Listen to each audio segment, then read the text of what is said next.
In Decision 2020 tonight, controversy continues to grow over two key decisions by President Trump impacting the US Postal Service.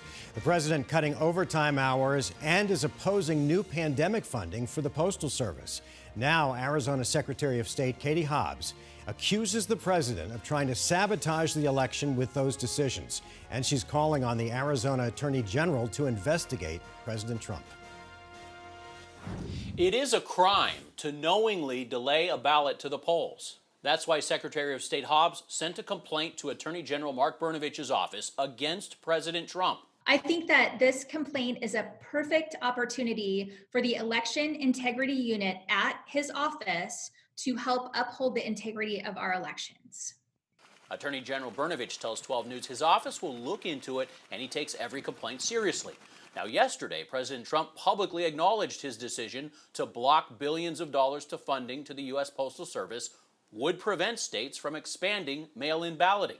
You do believe the president then is trying to interfere with the election? It doesn't matter what I think. He said yesterday that if the Postal Service is disrupted, people won't be able to vote by mail.